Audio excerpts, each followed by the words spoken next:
পবিত্র কোরআনুল কারীমের মধ্যে একটা আয়াত আমার কাছে মনে হয় খুব ভয়ঙ্কর। সূরা আস-সাজদা, এটা হচ্ছে 32 নম্বর সূরা 13 নম্বর আয়াত। আল্লাহ পাক এখানে বলছেন, যদি আল্লাহ পাক ইচ্ছা করে প্রত্যেকটি মানুষকে হেদায়েত করতে পারবে, সৎ পথে পরিচালনা করতে পারবে। এটাকে আল্লাহ পারে না?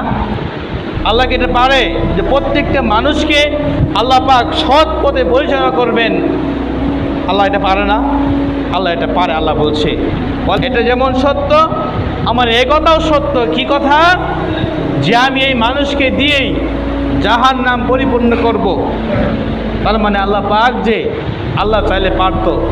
আল্লাহ পাক আপনাকে জ্ঞান বুদ্ধি দিয়েছে, সে জ্ঞান বুদ্ধি শুধু আপনি দুনিয়ার কাজে ব্যয় করলেন। আপনি এটা বুঝেন যে রাস্তা দিয়ে আপনি যাবেন, রাস্তার মাঝখান দিয়ে হাঁটলে গাড়ি এসে বাজিয়ে দিবে আমাকে, এটা আপনি বুঝেন। যখন মাছ খান তখন কাঁটা বেছে খান। তার মানে আপনার মাথায় বুদ্ধি আছে, জ্ঞান আছে। সেই জ্ঞান বুদ্ধি শুধু দুনিয়ার কাজে নয়, আপনার এই পরকাল যে একটা জীবন আছে আমাদের, সেই জীবন নিয়ে চিন্তা ভাবনা করতে হবে।